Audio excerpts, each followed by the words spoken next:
वंदे मातरम दोस्तों, जय हिंद। कैसे आप सभी लोग? मैं मयंक पांचाल। जी हां, ये कुछ पैरामीटर्स ऐसे हैं जिनको अगर आपने लागू कर लिया किसी भी कंपनी का चयन करने से पहले, तो यह बात सत्य है कि आप सही जगह पर हैं। अगर इन पैरामीटर्स को अगर आपने लागू नहीं किया, या फिर पैरामीटर्स जो भी मैं आपको बताने अभी जा रहा हूं, इन पे अगर आपकी कंपनी खरी नहीं उतरती है, तो टोपीबाज है, फ्रॉड है, भागेगा, धोखा करेगा आपके साथ में, यह निश्चित है। ध्यान रखिएगा, क्योंकि देखिए, अगर आप प्रोडक्ट बेस्ड इंडस्ट्री से, दो अलग अलग इंडस्ट्री भी हो चुकी है। पहले प्रोडक्ट बेस्ड इंडस्ट्री हुआ करती थी, और अब प्रोडक्ट बेस्ड इंडस्ट्री के बाद में आप क्रिप्टो, अभी शेयर मार्केट, फॉरेक्स के नाम पे जो एमएलएम चल रही है, मैं ट्रेडिशनल की बात नहीं कर रहा। क्रिप्टो ट्रेडिशनल वंडरफुल है, शेयर मार्केट वंडरफुल है, फॉरेक्स वंडरफुल है। अगर ये एमएलएम में है तो वंडरफुल नहीं है। मैं आपको थोड़ी सी बात बता देना चाहता हूं कि प्रोडक्ट बेस में जब हम काम करते थे तो हमें बताया जाता था चार तरह के पी आपको फॉलो करने होते हैं: प्रोफाइल, प्रोडक्ट, प्लान एंड पे आउट। लेकिन यहां इस इंडस्ट्री की बात करें तो यहां पैरामीटर्स पूरे ही अलग हैं। मैं आपको एक बात पूछता हूं, सैकड़ों हजारों कंपनियां इस इंडस्ट्री में हैं। मैं क्रिप्टो, फॉरेक्स, एमएलएम की बात कर रहा हूं, यानी कि मैं मनी मार्केट, एमएलएम, इन्वेस्टमेंट, इनकी बात कर रहा हूं, प्रोडक्ट बेस की बात नहीं कर रहा हूं। सैकड़ों, हजारों, ये पूरी की पूरी जो इंडस्ट्री है, इसमें से क्रिप्टो इंडस्ट्री के एमएलएम की बात कर रहा हूं, मैं बात कर रहा हूं मनी मार्केट इंडस्ट्री की, मैं बात कर रहा हूं इन्वेस्टमेंट के एमएलएम की, मैं इस इंडस्ट्री की बात कर रहा हूं। हजारों कंपनियों में से मुझे 10 कंपनी आप ऐसी गिनवा दें जो पिछले 3, 4, 5 साल से लगातार चल रही हैं। हेलो, 10 कंपनी की बात कर रहा हूं, चलिए छोड़िए, 5 कंपनी मुझे आप ऐसी गिनवा दीजिए जो पिछले 3, 4, 5 साल से लगातार काम कर रही। मैं प्रोडक्ट की बात नहीं कर रहा हूं, मान्यवर, प्रोडक्ट की बात नहीं कर रहा हूं। गिनवा सकते हैं क्या? कोई नहीं गिनवा सकता। इनफैक्ट मैं भी आपको नहीं गिनवा सकता। एक कंपनी है, मैं उसका इस वीडियो में नाम नहीं लूंगा, जिसमें मैं ऑलरेडी काम कर रहा हूं 3 साल से। लेकिन इस इंडस्ट्री की बात करें, प्रोडक्ट बेस से लेके अगर हम इस इंडस्ट्री में आते हैं तो हजारों कंपनियों में से मान्यवर हम कोई भी 5 कंपनी दोस्त नहीं गिनवा सकते जो 3, 4, 5 साल से काम कर रहे हैं। तो सोच सकते हैं कि हम कितने असुरक्षित प्लेटफॉर्म पे काम कर रहे हैं। कोई भी ऐरा गैरा आके आपको पैसे लगवा देता है और आप अपने पैसों को वहां दांव पे लगा देते हैं और अंततः सर पीटते रह जाते हैं। तो ऐसा क्या देखें, कौन से ऐसे 4 पैरामीटर्स फॉलो करें जिनको अगर आपने लागू किया और वो खरे उतरते हैं, तो मैं कहता हूं, आश्वस्त दिलाता हूं कि वो कंपनी नहीं भाग सकती, वो कंपनी फ्रॉड नहीं कर सकती, वो कंपनी लंबे तौर पर चलने के लिए आई है। लेकिन ये 4 पैरामीटर्स यहां फॉलो नहीं होते हैं, इनको आप लागू नहीं करते हैं, और बिना लागू किए, बिना संतुष्टि किए अगर आप किसी के कहने पे पैसा लगा रहे हैं तो यकीन मानिए दोस्त, टोपी पहनाई जा रही है, फ्रॉड होने वाला है, आप एक फंसने वाले हैं एक बड़े भंवरजाल में। आपकी मुसीबतों का शुरुआत जो है मुसीबतों की, वो हो चुकी है। तो कौन से वो 4 पैरामीटर से हम उस पर बात कर। 4 पैरामीटर को बताने से पहले मैं बताना चाहूंगा आपको, आप सभी लोगों को पता है जो मुझसे पुरानी कम्युनिटी मुझसे जुड़ी हुई है, कि मैं पिछले 5-6 महीने से कोई काम नहीं कर रहा हूं। क्यों नहीं कर रहा हूं? मैं सिर्फ मंथन कर रहा हूं, स्टडी कर रहा हूं, रिसर्च कर रहा हूं और उन पैरामीटर्स को खोजने की कोशिश कर रहा हूं, और अंततः मैंने उन पैरामीटर्स को खोज निकाला है। और अब जब तक ये पैरामीटर्स लागू नहीं करूंगा, जब तक ये पैरामीटर्स पे कोई कंपनी खरी नहीं उतरेगी, I don't want to start my work. आप सभी को पता है, जो पुरानी कम्युनिटी के लोग हैं, मैं एक एक्सचेंज पे काम कर रहा था। पिछले 2020 में मैंने उस काम को शुरू किया, हो गया 3 साल हो गया, वो अभी तक वो एक्सचेंज चल रहा है। रशिया का वो बड़ा एक्सचेंज है, चूंकि रशिया और यूक्रेन के युद्ध के कारण टोकन का रेट बहुत ज्यादा नीचे है। 3 साल तक भी किसी कंपनी का चलना बहुत बड़ी बात है। मैंने आज तक इस कंपनी के अलावा और कोई कंपनी सुनी नहीं है जो लगातार 3-4 साल से लगातार चल रही है। प्रोडक्ट बेस की बात नहीं कर रहा हूं मैं। तो मैं सौभाग्यशाली हूं, शायद मैं इस कंपनी में काम कर रहा हूं, लेकिन फिर भी टोकन का रेट नीचे है, किसी कारणवश, लॉजिकली हो सकता है। लेकिन मैंने जब से आखिरी जो मेरी कंपनी थी, एक डिसेंट्रलाइज प्लेटफॉर्म था, उसको छोड़ने के पश्चात जिस प्रकार से, जिस मनोभाव से, जिस फुल फ्लैश तरीके के साथ में जो काम करता हूं, मैंने अभी तक पिछले 5-6 महीने, 7वां महीना ही चल रहा है, अभी तक कोई काम नहीं किया है। उसका एक ही कारण है, एक ही स्पष्ट रीजन है कि मैं एक स्टेबल प्लेटफॉर्म चाहता हूं। लंबे समय तक जो पैसा आता है, कंटिन्यू जो पैसा आता है, हर बार जो पैसा आता है, हर बार जो बढ़ के आता है, वही पैसा आपके जीवन में आपकी संपदा को क्रिएट करता है। ध्यान रखिएगा इस बात को। तो लंबे समय चलने वाला प्लेटफॉर्म चाहिए। अगर हम प्रोडक्ट बेस्ड छोड़ के इस इंडस्ट्री को अपना चुके हैं तो इस इंडस्ट्री को अपनाने से पहले आपको इन 4 बातों का मूलतः ध्यान रखना होगा। इस बीच मैं कुछ कंपनियों को कंसल्टेंसी दे रहा था। अभी एक कंपनी है जिसको मैं कंसल्टेंसी भी दे रहा हूं। काफी ज्यादा उसके ऊपर कर्जा आ चुका है, अपनी हो सकता है कुछ गलतियां जाने अनजाने उनकी रही हो, बट हमने किसी हद तक उनको बहुत कुछ सुलझाने का प्रयत्न किया है, प्रयास किया है और कंपनी एक सिस्टम पे आ चुकी है। यानी कि हम 2 कंपनियों को कंसल्टेंसी इस बीच दे रहे हैं और इस कंसल्टेंसी देने के बीच बीच में 5 से 7 महीना हमारे पास अच्छा खासा था स्टडी करने के लिए, तमाम दुनिया भर की कंपनियों के ऊपर स्टडी करने के लिए, उनके मनोभाव, उनकी मनोदशा जांच पड़ताल करने के लिए। और अंततः हमने यहां ये 4 पैरामीटर्स को खोज निकाला जिनके दम पे आप किसी भी कंपनी का चुनाव कर सकते हैं। निश्चित तौर पे हजारों में से कोई 1 या 2 कंपनी होंगी जो इन पैरामीटर्स पे खरी उतरेंगी, वो आपको ढूंढना होगा। अंततः मैंने वो कंपनी ढूंढ ली है, मैं आखिर में आपको बता दूंगा। लेकिन वो कौन से 4 पैरामीटर्स हैं उन पे हम पहले बात करते हैं। पहला जो पैरामीटर है, यानी कि इसको हमने नाम दिया है पार्क, PARC। पार्क PARK होता है, PARC पार्क, यानी कि आपकी जीवन की गाड़ी आप वहीं पार्क करना, जहां ये पार्क PARC 4 पैरामीटर्स पूरी तरह से फिट बैठ जाएं, सेट बैठ जाएं, तभी आप काम शुरू करना, अन्यथा काम स्टार्ट मत करना। फंस जाएंगे, फ्रॉड होगा, मुसीबत में पड़ जाएंगे, शुरुआत हो जाएगी मुसीबतों की। ध्यान रखिएगा 4 पैरामीटर्स। पहला पैरामीटर है प्रोफाइल। जी हां, पार्क का पहला शब्द है P, profile, experience, security of your funds. यानी कि मैं जहां पैसा अपना दे रहा हूं वो क्या कोई नौसखिया है? क्या उसको इस इंडस्ट्री की नॉलेज है? क्या नया नया वो CEO बना है?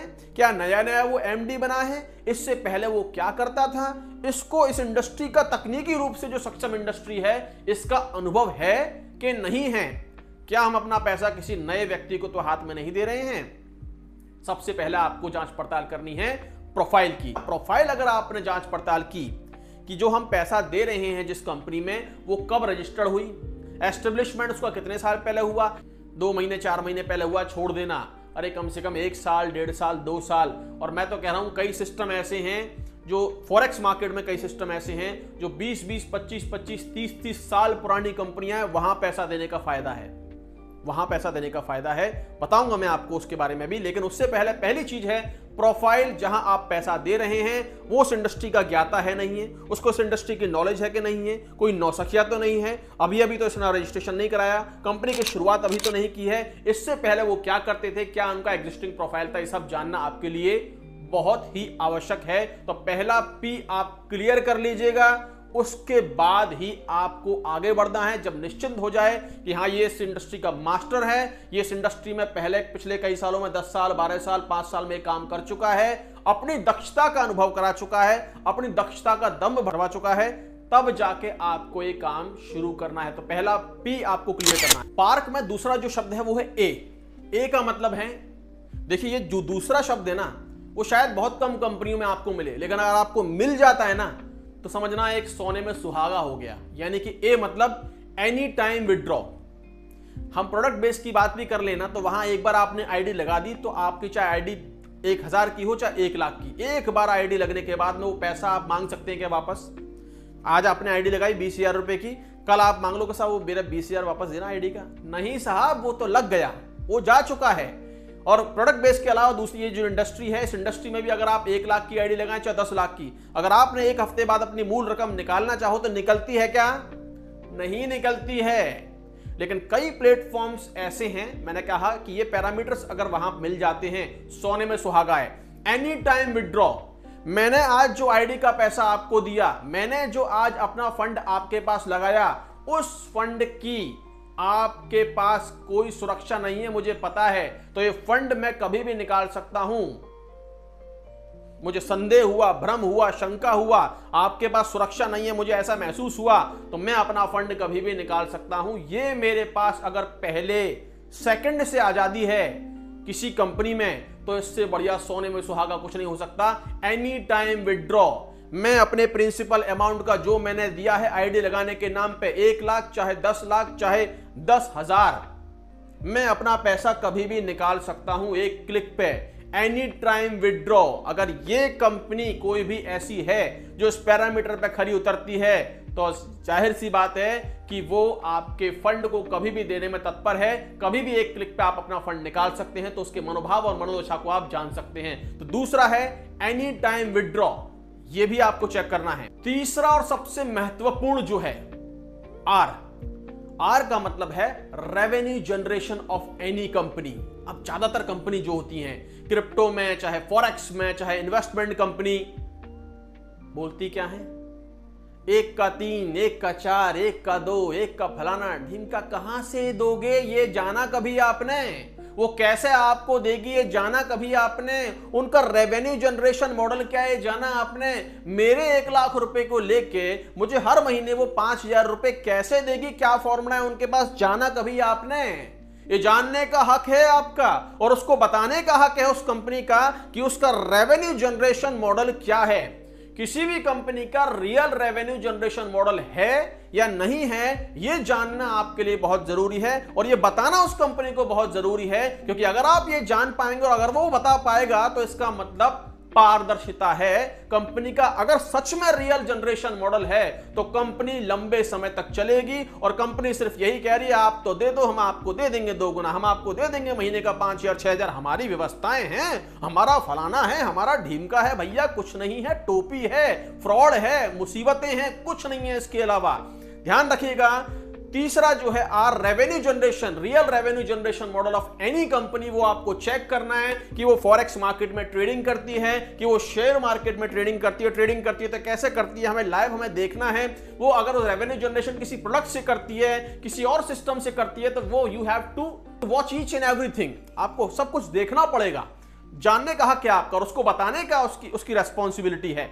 तो तीसरा है real revenue generation of model. अगर किसी कंपनी का रेवेन्यू जनरेशन मॉडल नहीं है तो वो मनी रोटेशन है, और जब आदान प्रदान का खेल खत्म हो जाता है तो मनी रोटेशन काम करना बंद कर देता है, कंपनी हाथ खड़े कर देती है और आप मुसीबतों के कुएं में चले जाते हैं। तो अगर किसी कंपनी का रियल रेवेन्यू जनरेशन मॉडल है तो वो कंपनी लंबे समय तक चलेगी, क्योंकि वो पैसा जनरेट कर रही है और उसी के आधार पर प्रॉफिट शेयर कर रही है।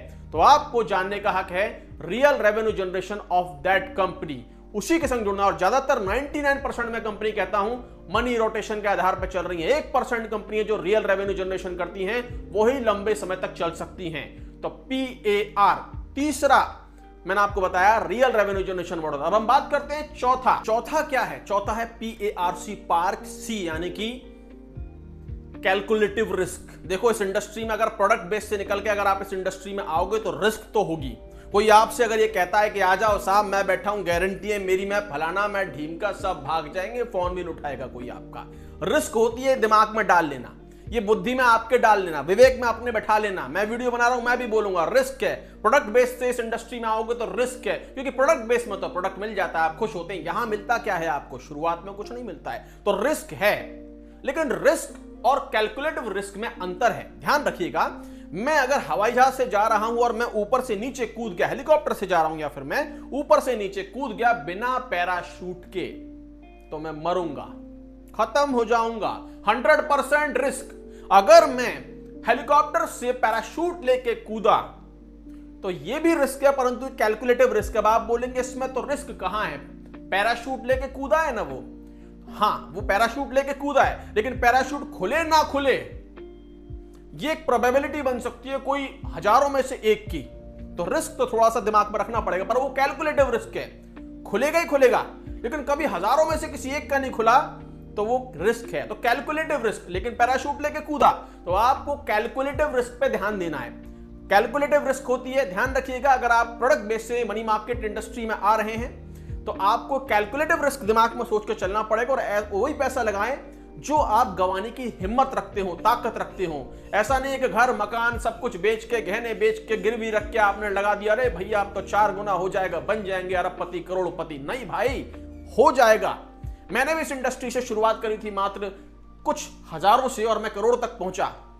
रिस्क नहीं था, लेकिन फिर भी मैं रिस्क लेके चलता हूं, रिस्क मान के चलता हूं, और वही पैसा मैं निवेश करूंगा जो मैं गंवाने की ताकत रखता हूं। 1 लाख अगर आपकी हैसियत है तो 1 लाख लगाएं, 5 लाख है तो 5 लाख लगाएं, 50,000 है तो 50,000 ही लगाएं। धीरे धीरे बढ़ाते रहें, कमाते रहें और बढ़ाते रहें। अपना मूल निकाल लें, फिर जो कमाएं उसको बढ़ाएं, क्या दिक्कत है? कैलकुलेटिव रिस्क दिमाग में रख के चलना पड़ेगा। और ये कैलकुलेटिव रिस्क सिर्फ आपको नहीं रखनी है, एक कंपनी को भी रखनी होती है। जी हाँ, कंपनी की कैलकुलेटिव रिस्क आपको देखनी भी है और कंपनी को अपनी कैलकुलेटिव रिस्क रखनी भी है। जैसे कई सारी कंपनी क्रिप्टो इंडस्ट्री में जो होता है POR का इस्तेमाल करती है, प्रूफ ऑफ रिजर्व, यानी कि उनको कुछ फंड रखना होता है अलग से, यानी कि बिटकॉइन के रूप में भी उसको रख सकते हैं वो, या फिर किसी और चीज के रूप में भी उसको रख सकते हैं। तो प्रूफ ऑफ रिजर्व उनको देना होता है। कई जो अलग कंपनी होती हैं वो अलग अलग बिजनेसेस में अपना पैसा लगाती हैं। इसके अलावा रियल एस्टेट की फील्ड में भी कई लोग अपना पैसा लगाते हैं। कोई प्लॉट्स में पैसा लगा रहा है, कोई विला में लगा रहा है, कोई फ्लैट्स में लगा रहा है। अलग से एक रिजर्व फंड उसको रखते हैं ताकि वो बाद में ग्रो करेगा और कोलैप्स होने की स्थिति में हम उस फंड से भरपाई कर सकते हैं। ट्रेडिंग की बात करें तो कई लोग ट्रेडिंग में, फॉरेक्स में, शेयर मार्केट में, अलग अलग जो ट्रेडिंग की फील्ड है वहां पैसा लगाते हैं। कोई खान ले लेते हैं, खदान ले लेते हैं। तो अलग अलग प्रारूप होते हैं, यानी कि आपको ही नहीं कंपनी को भी कैलकुलेटिव रिस्क लेके चलना होता है और जो भी फंड उनके पास आ रहा है उसका एक हिस्सा वो कहीं ना कहीं उनको इन्वेस्ट करना होता है ताकि कोलैप्स की स्थिति आ जाए तो उस स्थिति से वो निकल सकें और अपने कम्युनिटी के, अपने लोगों की भरपाई कर सकें। और ये कैलकुलेटिव रिस्क आपकी कंपनी ले रही है या फिर नहीं ले रही है, ये जानने का हक भी आपका है और कंपनी को बताने की रेस्पॉन्सिबिलिटी भी है। ये इंडस्ट्री बहुत खूबसूरत है, लेकिन आपको इन 4 पैरामीटर्स को ध्यान में रखना है और 4 पैरामीटर्स अगर आपको जहां ये मिल गए तो वहीं रुक जाइएगा, वहीं ठहर जाइएगा, कहीं और दिमाग मत लगाइएगा, क्योंकि यहां आप कम से कम उनसे बहुत ज्यादा सुरक्षित हैं और लंबे समय तक चल सकते हैं। मैंने इन 5-7 महीनों में अपनी खोज समाप्त कर दी है और आज मेरे पास एक ऐसा प्लेटफॉर्म है जो इन 4 पैरामीटर्स पर खरा उतरता है। जी हां, अनुभवी है, 30 साल पुरानी कंपनी है जहां मेरा फंड सुरक्षित है, मुझे कोई दिमाग लगाने की जरूरत नहीं है। अनुभवी लोग हैं, सालों साल से सिस्टम में जुड़े हुए हैं। दूसरा, मैं कभी भी अपने पैसों को विड्रॉ कर सकता हूं, कभी भी अपने प्रिंसिपल अमाउंट को निकाल सकता हूं, मेरे हाथ में कभी भी प्रिंसिपल अमाउंट वापस ले सकता हूं, एक क्लिक में ले सकता हूं। रियल रेवेन्यू जनरेशन मॉडल है, लाइव देख सकते हैं। रियल रेवेन्यू जनरेशन मॉडल कैसे आएगा, कहां से आएगा, कहां से पैसा देंगे, टोपी तो नहीं घुमा रहे, फ्रॉड तो नहीं कर रहे, लाइव देख सकते हैं। और कैलकुलेटिव रिस्क में लेके चल रहा हूं। 4 पैरामीटर्स पे खरी उतरने वाली वो कंपनी का मैं चयन अंततः 7 महीनों में कर चुका हूं और अब मैं शुरुआत करने जा रहा हूं। इस वीडियो में तो नहीं बताऊंगा, कोशिश करूंगा मैं अगले वीडियो में। और जो लोग जानना चाहते हैं कमेंट में मुझसे पूछ भी सकते हैं उस सिस्टम के बारे में।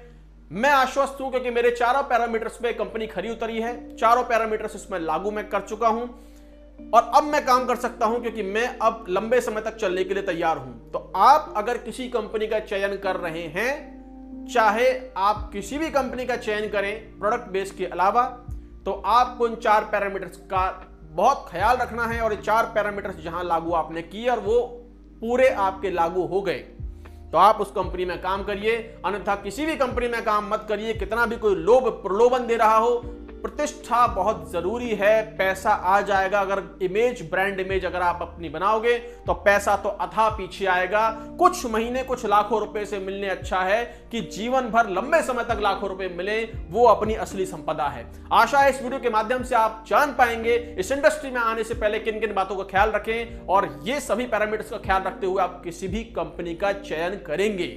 मिलते हैं नेक्स्ट वीडियो में नई इंफॉर्मेशन, नई एनर्जी, नई ऊर्जा के साथ में। जुड़े रहिए, आगे बढ़ते रहिए, कंधे से कंधे मिला के अपने और अपने टीम के सपनों को पूरा करते रहिए।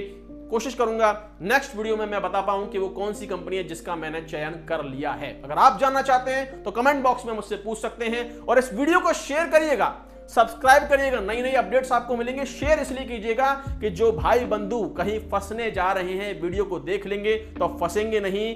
जितना ज्यादा इसको स्प्रेड करेंगे, लोग इसके बारे में जागरूक होंगे और दूसरों को भी जागरूक कर पाएंगे। Thank you very much. वंदे मातरम। जय हिंद।